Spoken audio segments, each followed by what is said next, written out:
Let's have a conversation about this. On Zoom is Colonel Festus Aboagye, retired. He's a member of the Council on Foreign Relations Ghana. He's also a security expert. Colonel, thank you so much for your patience once again.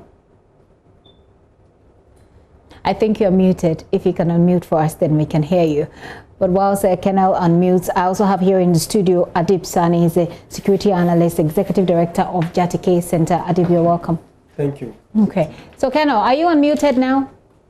Yes, I can hear you. Great. Can you hear me? Yes, I can hear you. So this developing story has been unfolding since morning. We're told that some arrests have been made. If you put it all together, we're looking at somewhere between 31 and 32. Some of them have been brought here to Accra and will be crossing over to the Air Force Base where they were brought. Our correspondents are there to talk to them as well. But what do you see from where you stand? I mean, what's your assessment of the situation as of now?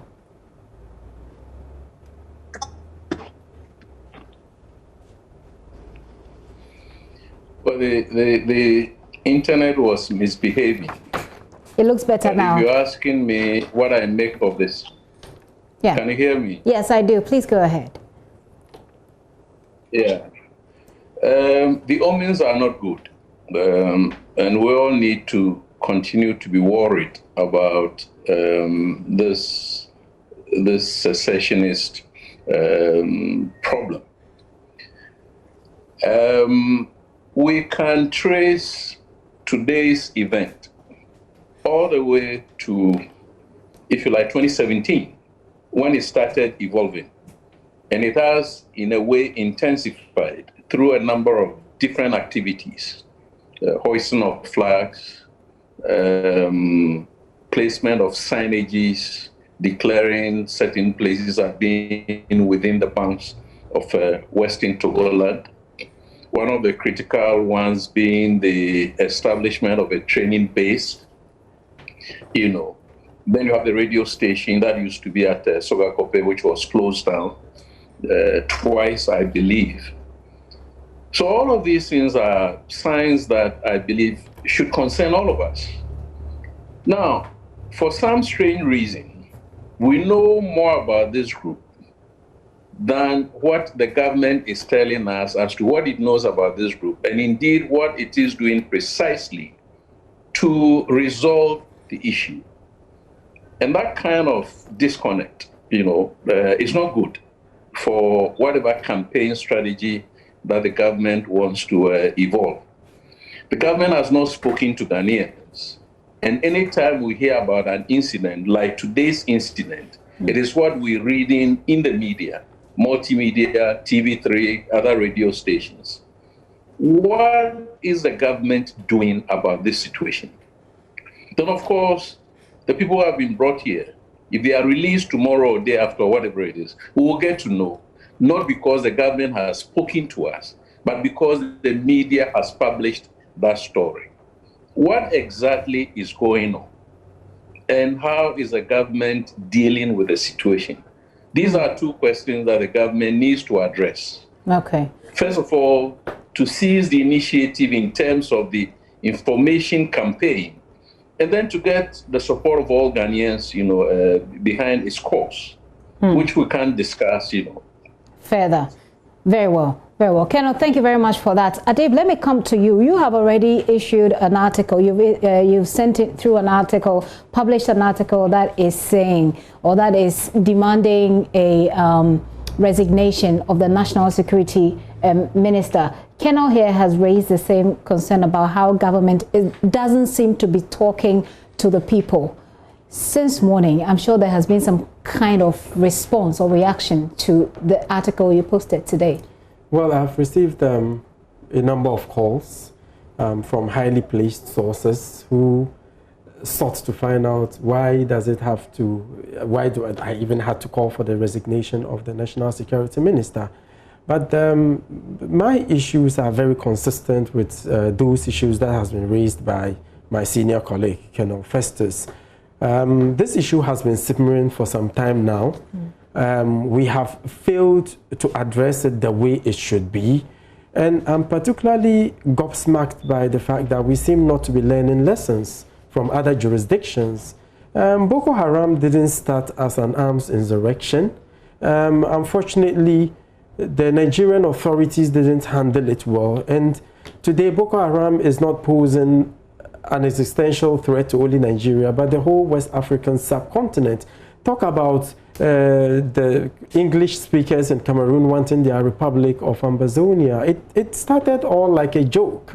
And we can talk about the northern Malians, the Tuaregs, and other Bedouin Arab tribes wanting their Republic of Azawad. It all starts like a joke. I remember when this issue started somewhere in 2017, I listened to some people even joking, about the fact that Papa V is old and frail with that walking stick. But from years of industrial expertise in areas of this nature, I have also personally researched and written a lot about secessionist movements. And I juxtaposed the early warning signs with that of Ghana. And trust me, I knew from day one that we are sitting on a ticking time bomb. Unfortunately, when we spoke about it, some called us doomsayers, doommongers, others called us naysayers. But I do know the implications this can pose to this country.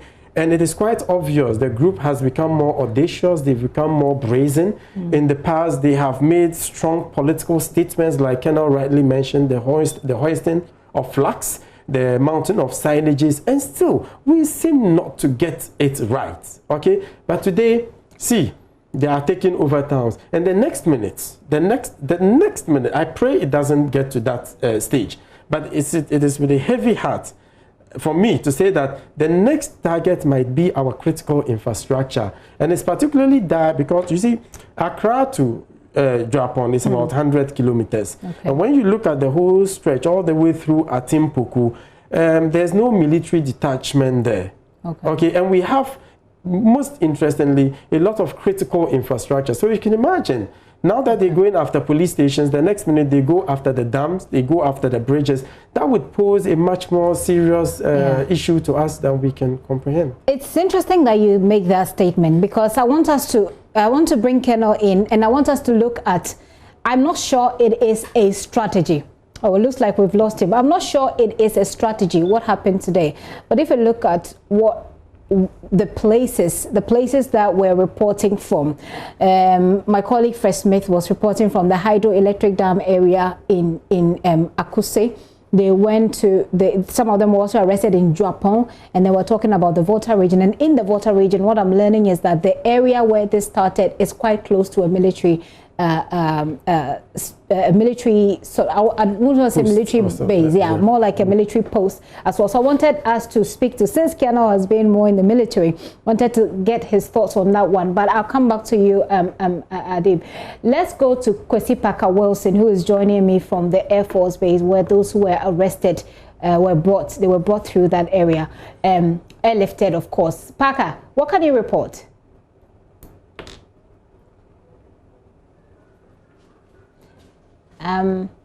Okay, Parker, let's have you unmuted. Let's have you unmuted on that device, and then we'll get back to you. So Parker is trying to get us what is happening at the Air Force Base now, where those were arrested,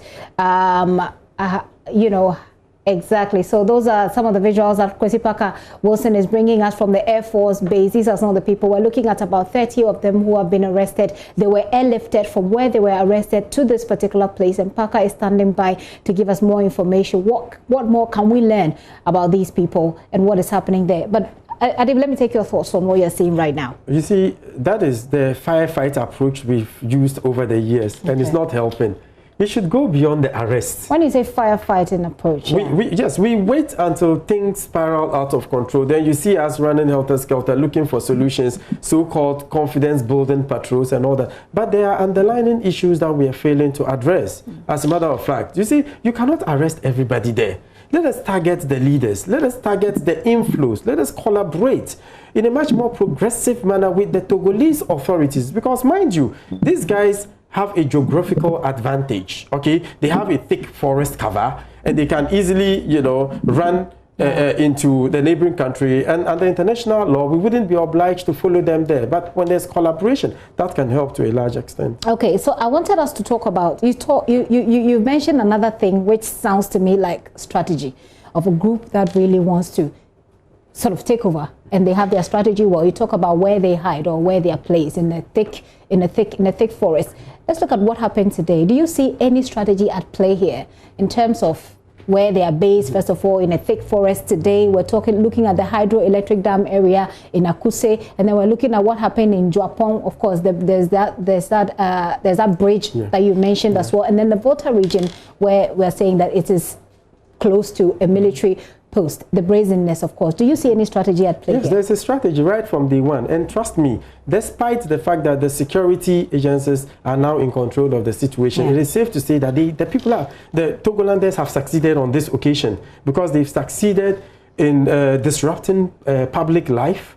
They've succeeded in taking the country hostage. They've succeeded in carving and directing the narrative, because you and I are sitting here talking about it, and it's giving them more legitimacy. Okay. That is exactly what they aim to achieve. Right. I'm going to come back to you. I just need to get quickly to Parker, because before we lose him, technology always has its own ways. Parker, I can see you clearly now. Do tell us what is happening where you are. All right. So, Gifty, just behind me is the aircraft, which landed just about 20 minutes ago, where 15 suspected members of the Homeland Study Group, or those you want to call the Western Togoland, came. Now, the militiamen and the police officials asked them to sit on the floor here where they were seated, and then they got all their particulars.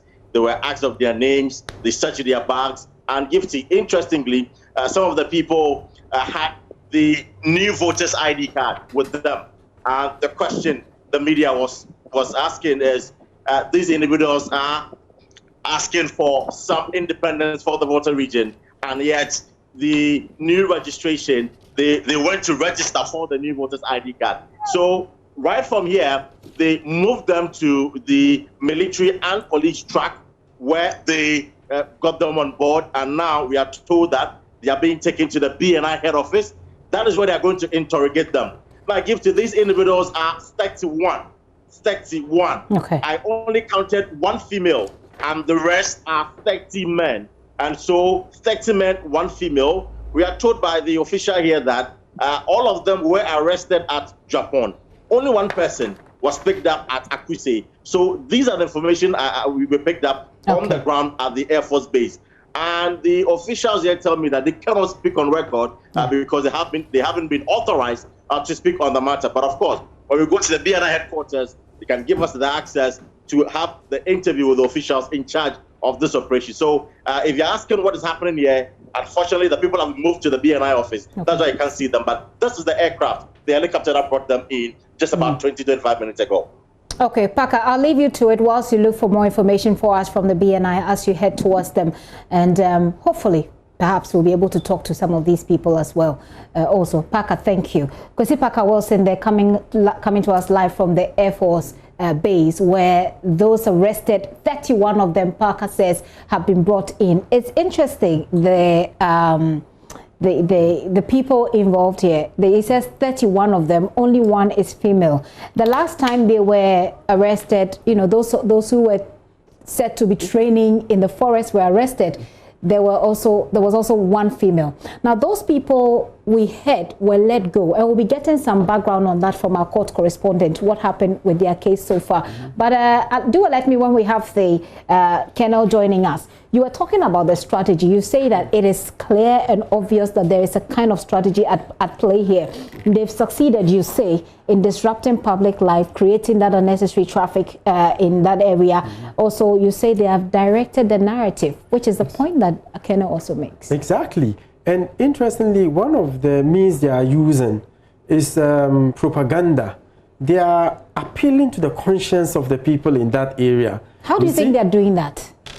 They take advantage of local grievances. As a matter of fact, they are riding on the back of local grievances to get some level of community support for their cause. And trust me, largely they have succeeded to a very large extent, because they've succeeded in letting some individuals within that community think that they've been marginalized, their identity has been questioned. That's why sometimes when I see us reducing politics to tribalism, it aches my heart, because I do know the implications of tribal politics, no matter how petty it is. One of the issues that culminated into the Rwandan genocide was the fact that a lot of Hutus felt, the Tutsi women felt they were more beautiful and they were seductresses. I mean, you can imagine how pedestrian that is. But that is a serious issue. So we should really, as a matter of patriotism, eschew the politics of tribalism because it is working in favor of this group. Okay. And once you have the community supporting them, they give them cover, they give them protection,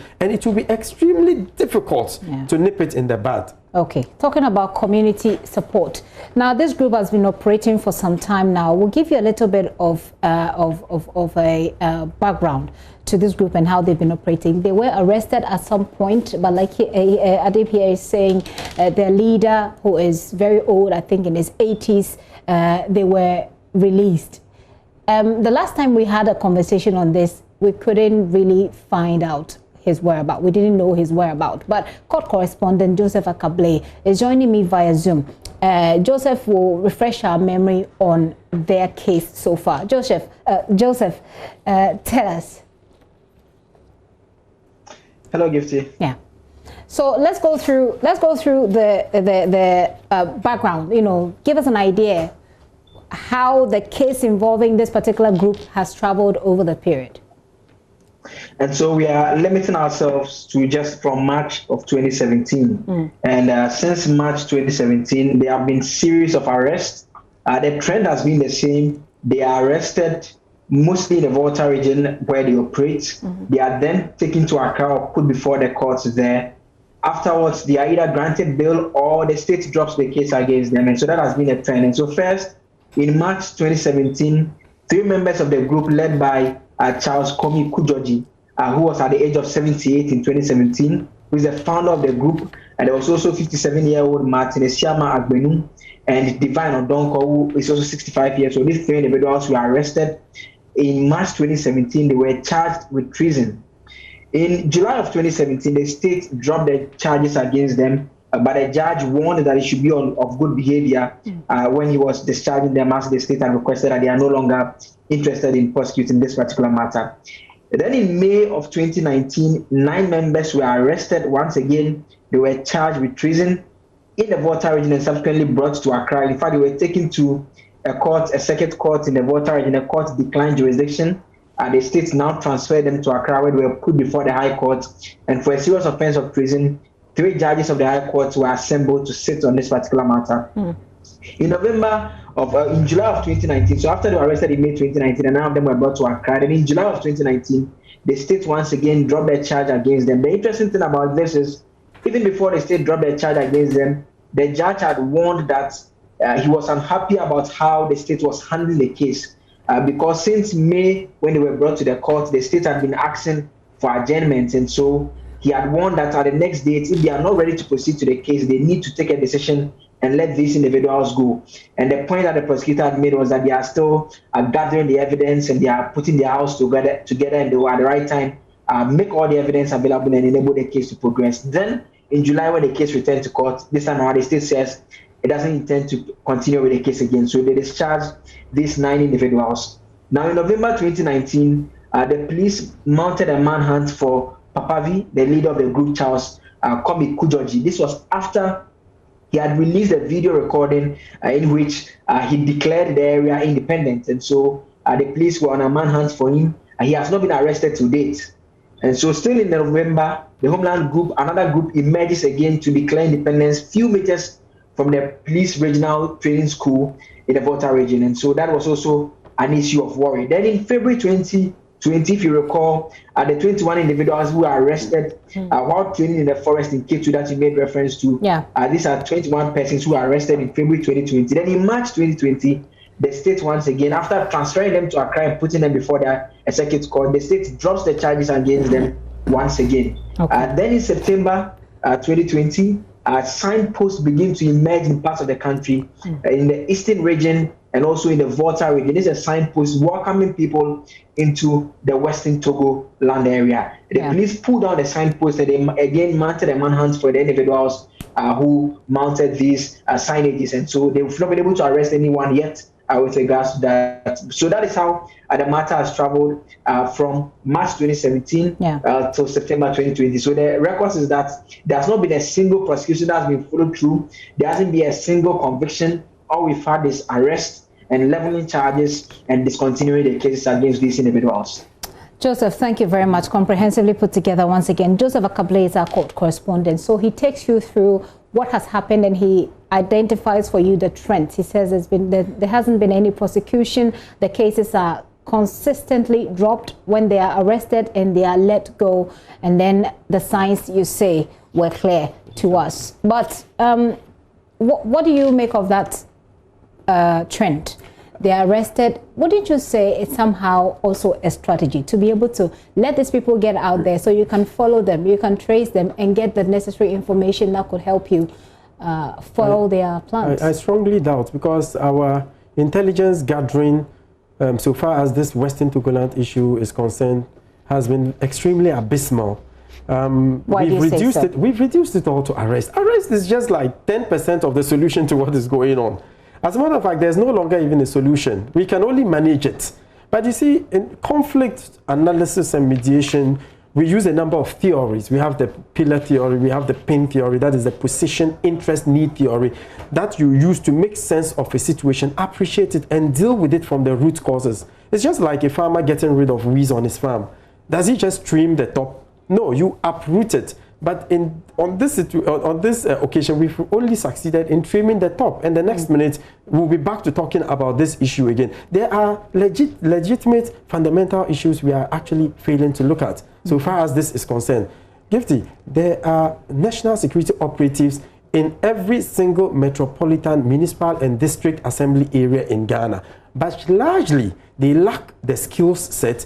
They lack the equipment to be able to gather not just actionable intelligence, but interpret the intelligence real time and disseminate the intelligence to the appropriate authorities to take action real time. Yeah. Unfortunately, that has not been so. I listened to the Volta regional minister who said, but for intelligence, it could have been worse. Yeah. But the people were able to buzz other people from other areas. So what is the use of intelligence? Intelligence is to preempt and prevent, mostly. That is how it's supposed to be. But he's saying that they have, I mean, there's something that it could have been worse, like you said. But then it means what we're seeing is as a result of the work they have done in the background. If what the minister said is anything to go by. If they had done a good job, we wouldn't have gotten to this stage. There are many issues within that area. Apart from the fact that the intelligence officers are not capacitated enough. They lack the equipment, they lack the skill set, because every single day, these issues, transnational intrastate security changes. Yesterday's insecurity is not as today.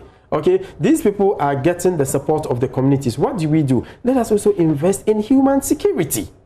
Okay. Let us ensure that certain basic necessities of life is catered for. Because what these secessionists do is, you see, there's been a budget, they forgot voter roles, and they ride on some of these lapses. I do know there are a number of interventions. We have the youth employment, you have the NAPCO, you know, one district, one factory, etc. But I think we need to invest more so we counteract the arguments, the propaganda these guys are using to conveniently recruit more people to support their cause. Okay. If not, we might be met, worst case scenario, with an asymmetrical situation where a state is against a non-state actor, they hit, they retreat into the bush, and it is usually a very difficult war to win, considering what is going on in Nigeria. Nigeria has the strongest military in terms of numbers, in terms of logistics in West Africa. But don't you ask yourself, how come they can't just, you know, decimate Boko Haram? Yeah. Because it's an asymmetrical situation which is usually extremely difficult to win, like the case of Vietnam between 1965 and 75. Between now and we're wrapping up with this, unfortunately we've not been able to raise Colonel Aboagye, but we'll try that. But also we'll have a lengthy conversation about this much later this evening here on Joy News. So between now and say next week, what are your expectations of feasible expectations of what our security agencies ought to do as we deal with this particular issue? First, we have to build confidence. So I welcome the confidence building patrols. We have to let the people understand government is still largely in charge. Immediately, we have to get in touch and collaborate effectively with the Togolese authorities, because my initial assessment points to the fact that there's cross-border activities, including the the trafficking of small arms and light weapons to oil the seeming war machine these guys are putting together.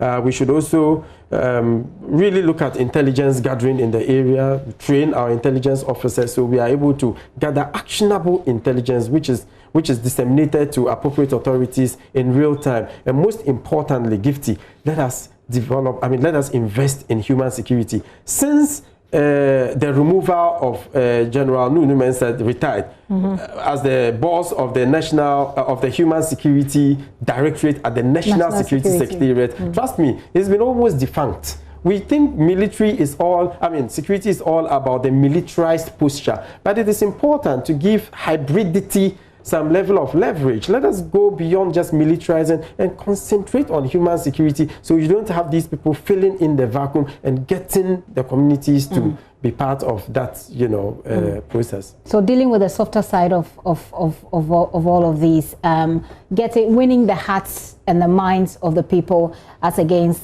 like what he's saying, getting in firefighting when it becomes worse. This short time will allow us for this particular conversation, but like I'm saying, we're planning on having a lengthier conversation. We'll talk to you more about that. But Ibrahim, Adib, thank you so much for coming. Adib Saani is security analyst, executive director of Jatike Center. We also had Colonel Festus Aboagye, who joined us via Zoom. We've lost him, unfortunately. Thank you so much for joining us. Thank you very much for coming.